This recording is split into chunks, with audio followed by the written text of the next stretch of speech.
ACB ఎఫ్ఐఆర్ల రద్దు చెల్లదు. High court తీర్పును కొట్టేసిన సుప్రీంకోర్టు.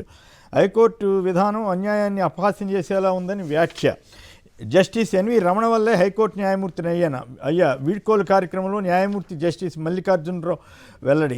ఈ నెల 18న పదవి విరమణ చేయనున్న న్యాయమూర్తి సంక్రాంతి సెలవుల నేపథ్యంలో ముందుగానే వీడ్కోలు చెప్పారు. కోర్టు ఆదేశాలంటే నవ్వులాటగా ఉందా, చట్టం కంటే ఎక్కువని అధికారులు భావిస్తున్నారంటూ వైఎస్ఆర్సీపీ కార్యాలయ భవనం విషయంలో మచిలీపట్నం మున్సిపల్ కమిషనర్పై హైకోర్టు ఘాటు వ్యాఖ్యలు చేసింది. ఉద్దేశపూర్వకంగా నాన్ బెయిలబుల్ సెక్షన్లు పెట్టొద్దు. వైఎస్ఆర్ కాంగ్రెస్ కార్యకర్త అరెస్టుపై తిరుపతి పోలీసులకు కోర్టు స్పష్టీకరణ. యూనిట్ 4 రూపాయలకే 3 ఏళ్లలో కరెంట్ ఛార్జీ ఆ మేరకు తగ్గిస్తాం. సీఎం చంద్రబాబు. కూటమి వచ్చే నాటికి ధర ₹5.19 ఉంటే ప్రస్తుతం దాన్ని ₹4.90 తీసుకొచ్చారంట. మార్చికి మరో 10 పైసలు తగ్గిస్తారట. సీమ లిఫ్ట్ ఇది మిగతాటి మీద కలిసి సీమ లిఫ్ట్పై తప్పు చేసింది వాళ్లే, జగన్ హయాంలో జరిగింది. నాడు కళ్ళు మూసుకుని 7 నెందల అంటే ఎదురు దాడి చేస్తాం. తిరుమలలో మద్యం బాటిళ్ళు ఇక మొత్తం అరాచకంగా రాశారు. నిజంగానే అటు జరిగిందా? మరోవైపు ఆడపడుచులకు అండగా ఉంటారు. ఏడాదిలో 1,00,000 మంది మహిళల్ని పారిశ్రామికవేత్తలుగా మార్చేస్తున్నారట. సో మీరైతే నమ్ముతారా రామ్నాథ్ గారు ఈ 2 పాయింట్లు? యూనిట్ అసలు ఈ ఏడాదిన్నరలో ఛార్జీలే పెంచలేదా? నిజంగానే 4 రూపాయలకే తగ్గిస్తారట, 3 ఏళ్లలో తగ్గిస్తామని అంటారు. ఏమిటి ఎంతసేపు ఇదే? సరే వాళ్ళకి మీడియా ఉంది కాబట్టి మీడియా రాసుకుంటారు, కానీ మరి పచ్చి అబద్ధాలు రాస్తున్నారా, నిజాలు ఏమైనా చెబుతున్నారా? ఈ 2 విషయాల మీద చెప్పండి సంక్షిప్తంగా. ఏది కరెంట్ ఛార్జీలు అసలు ఏం బాధ లేదా? 2,00,000 మంది మహిళల్ని పారిశ్రామికవేత్తలు చేస్తారంటే మీరు నమ్ముతారా? ఇప్పుడు కొమిడియన్ గారు విద్యుత్ ఛార్జీలు తగ్గిస్తామని నిన్ననే ఎందుకు చెప్పారు అంటే ఒకటి ఉంది. నిన్న లిక్కర్ ధరలు పెంచుతామని చెప్పారు. ఆ బాధకు ఆయింట్మెంట్ గా మీకు విద్యుత్ ఛార్జీలు తగ్గిస్తాం బ్రదర్ అని చెప్పారు చంద్రబాబు నాయుడు గారు. అంతే. చంద్రబాబు నాయుడు గారు రూరప్ ఛార్జీల కింద ఎక్కువ వసూలు చేశారు, దాన్ని రిటర్న్ చేయండి అని చెప్తే దాన్ని కూడా మేము విద్యుత్ బకాయి రేటు తగ్గించామని ప్రచారం చేసుకున్నారు చంద్రబాబు నాయుడు గారు. ఏమైంది? ఎందుకంటే చంద్రబాబు నాయుడు గారు బాగా నమ్మింది ఏంటంటే ఈ టెక్నికల్ గా టెర్మినాలజీ ఇవన్నీ ప్రజలకు అర్థం కావు. తగ్గాయా పెరిగాయా ఇది మాత్రమే తెలుస్తుంది. ఎలా తగ్గించారు, ఎలా తగ్గిస్తారు అన్న దాని గురించి ఏమి అనుకోరు. కాబట్టి మనం రుద్దుతామనే ప్రయత్నంలో చంద్రబాబు నాయుడు గారు ఉన్నారు.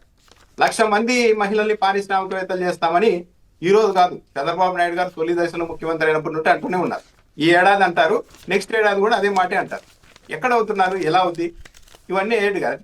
జస్ట్ చంద్రబాబు నాయుడు గారు చెప్పాలంటే అదే ఎడారిలో వ్యాపారం చేయగలిగిన మేధస్సున్న వ్యక్తి. కాబట్టి చెప్తా ఉంటారు ఇవన్నీ. ఎండమావులతో వ్యాపారం చేయగలిగిన సమర్థుడు చంద్రబాబు నాయుడు గారు. కాదు, ఈ ఏడాదిన్నరలో ఎంత మేరకు జనం మీద విద్యుత్ ఛార్జీలు భారం మోపారని మీ లెక్క ప్రకారం? దాదాపు 25,000 కోట్ల వరకు పెంచారు కదా. 25,000 కోట్లు భారం మోపారు. 17,000 కోట్లు అనుకుంటా. మరి ఇప్పుడు అసలు ఏం పెంచనట్లు తగ్గించినట్టు ప్రచారం చేసుకుంటున్నారు ఏంటి? అది ఇప్పుడు జనరల్ గా పెట్రోల్ ధర 10 లీటర్కి 10 రూపాయలు పెంచేసి ఆ తర్వాత ₹1 తగ్గించేసామని ఎక్కువ ప్రచారం చేసుకుంటా అంటారు చూడండి. అదే తరహాలో ఉంటాయి ఇవన్నీ ప్రభుత్వం మీద. చంద్రబాబు నాయుడు గారు రేట్లు తగ్గించి ప్రజల మీద భారం తగ్గిస్తారు అంటే నమ్మడం సాధ్యం అవుతుందా? పైగా ఇప్పుడున్న పరిస్థితుల్లో. కాబట్టి చంద్రబాబు నాయుడు గారు చెప్తూ ఉన్నారు ఇవన్నీ. మరి చూడాలి నిజంగా చేస్తారా లేదన్నది అయితే అనుమానం. రైట్. అంబటి రామకృష్ణ యాదవ్ గారు పిసిసికి ప్రధాన కార్యదర్శి వారి లైన్లో ఉన్నారు. రామకృష్ణ గారు నమస్కారం, మాట్లాడండి. సార్ నమస్కారం. సార్ నమస్కారం. చంద్రబాబు నాయుడు గారి మంత్రివర్గంలో మంత్రులు ఎవరు సరిగ్గా పనిచేయట్లేదు. ఐఏఎస్ ఆఫీసర్లు అడ్మినిస్ట్రేషన్ లో ఐఏఎస్ ఆఫీసర్లు ఫెయిల్ అయిపోతున్నారు. అప్పుడు ఎవరు ఫెయిల్ అయినట్టు సార్? ఆయన తప్ప అందరూ అట్లా ఎట్లా ఉంటుంది సార్? ముఖ్యమంత్రి ఫెయిల్ అయితేనే కదా మంత్రులు చేయలేకపోతారు. నీ కేబినెట్ లో నీ మంత్రులు పనిచేయలేనప్పుడు నువ్వు ఆయనకు అవకాశం ఉంది, వెంటనే తక్షణం వాళ్ళని మార్చి ఎఫిషియెంట్ మంత్రులను పెట్టుకునే అవకాశం ఆయన ఉంది. కానీ ఏ శాఖకు సంబంధించి ఆ మంత్రిని పనిచేయనిస్తే వాళ్ళు పనిచేస్తారు, కానీ అన్ని సకల శాఖలకి ఒకే మంత్రి పనిచేస్తారు. మిగిలిన వాళ్ళకి పని ఏమీ లేకుండా మీరు పని చేయట్లేదంటే వాళ్ళు మాత్రం పాపం నిందమోయడం తప్ప వాళ్ళు మాత్రం ఏం చేయగలుగుతారు? సరే వాళ్ళు చూడండి, అమరావతిలో రైతుల అసంతృప్తి. గవర్నమెంట్ మెడికల్ కాలేజెస్ గత ప్రభుత్వం తీసుకొచ్చిన ప్రైవేట్ మెడికల్ కాలేజెస్ ని మేము నిర్వహించే పరిస్థితుల్లో లేము. గవర్నమెంట్ 5-6 వేల కోట్లు స్పెండ్ చేసి 15 మెడికల్ కాలేజీలు కట్టలేము, ప్రైవేటైజ్ చేసేస్తాం. సో ఇవాళ విజయవాడలో పెద్ద యాజిటేషన్ కూడా జరుగుతా ఉంది సార్. దాని గురించి నిరాహార దీక్ష యాజిటేషన్ కూడా జరుగుతా ఉంది. డాక్టర్ ఆలా వెంకటేశ్వర్లు గారు వీళ్ళందరూ ప్రజల గురించి ఆలోచించే వాళ్ళందరూ పాల్గొంటా ఉన్నారు. అంటే వైద్య శాఖ ఫెయిల్ అయింది, అట్లాగే ఈ అమరావతికి సంబంధించి మున్సిపల్ శాఖ ఫెయిల్ అయింది. ఇక పంచాయతీరాజ్ శాఖకు వచ్చేటప్పటికి సార్ మన్రేగాకు సంబంధించి వాళ్ళ రాష్ట్రం నష్టపోతా ఉంది. దాదాపుగా 4,000 కోట్లు ఏడాదికి మన రాష్ట్రానికి తగ్గించిపోతా ఉన్నారు. అవును. కానీ దాని పంచాయతీరాజ్ శాఖ మాట్లాడదు. సో ఏ శాఖ మంత్రి కూడా వాళ్ళ శాఖల గురించి మాట్లాడరు. అందరూ మాట్లాడే ఏకైక శాఖ ఏంటంటే దేవాదాయ శాఖ, దేవుళ్ళ గురించి, గుళ్ళు గురించి సార్. అదొక్కటి తప్ప వీళ్ళు ఎవరన్నా ఏదన్నా మాట్లాడుతున్నారో చెప్పండి. మీరు పంచాయతీరాజ్ శాఖ మంత్రిని తీసుకోండి, ఆయన తిరుపతి దేవుడి గురించే మాట్లాడతాడు. ముఖ్యమంత్రిని తీసుకోండి, తిరుపతి దేవుడి గురించే మాట్లాడతాడు. లేకపోతే ఇంకో మంత్రిని తీసుకోండి, ఈ అన్నవరం గురించో లేకపోతే అటు సింహాచలం గురించో మాట్లాడతారు. వాళ్ళ ఫెయిల్యూర్స్ ని పుచ్చుకునే దానికి వాళ్ళ విషయం అంటే మీరు శ్రీకాకుళం నుంచి తిరుపతి వరకు జరిగిన వివిధ దేవాలయాల్లో జరిగిన తొక్కిసలాట, చనిపోయిన మాట, అది ఎవరి ఫెయిల్యూర్? వాళ్ళ ఫెయిల్యూర్. దానికి కూడా పక్కన వాళ్ళ మీద పొడిదేసే ఒక కార్యక్రమం. సో ఓవరాల్ ఫెయిల్యూర్స్ అన్ని కప్పిపుచ్చుకోవడానికి దేవుణ్ణి తెచ్చి అడ్డం పెట్టుకుంటున్నారు సార్. రైట్, ఓకే అండి, ధన్యవాదాలు. మీరేమంటారు ఈ రెండు ఇష్యూస్? కరెంట్ ఛార్జీలు పెంచడం కానీ అసలు పెంచలేదంటే నిజమేనా?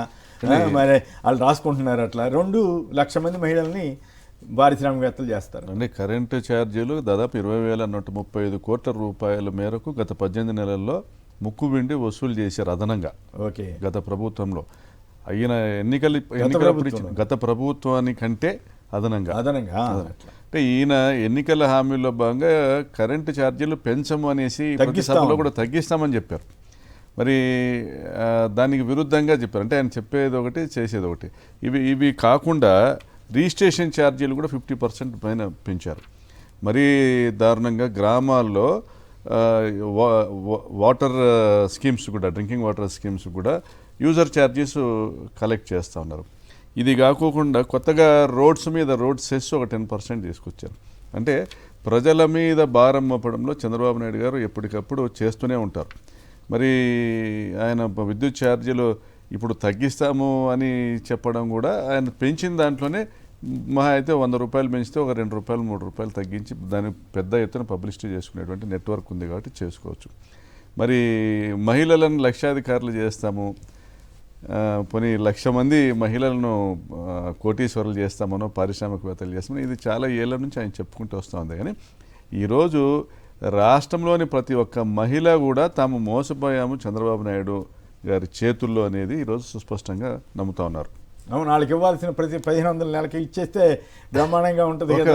ఓకే, అసలు జగన్ గారు ఇచ్చేటువంటి ఆయన డ్వాక్రా రుణమాఫీ చేశారు, ఆసరా అనేసి అది లేదు, డ్వాక్రా మహిళలకు 0 వడ్డీ లేదు, ఆ రోజు 45 సంవత్సరాల మహిళలకు ఇస్తున్నటువంటి చేయూత లేదు, పోనీ ఈరోజు ఏమి ఇస్తానన్నటువంటి 1,500 రూపాయలు ప్రతి మహిళకి ఇస్తాను అది కూడా లేదు, ఏమీ చేయలేదు. ఈరోజు మహిళలు చాలా ఆగ్రహంతో ఉన్నారు.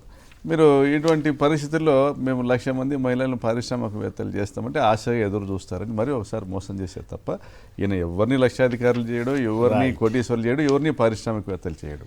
రైట్.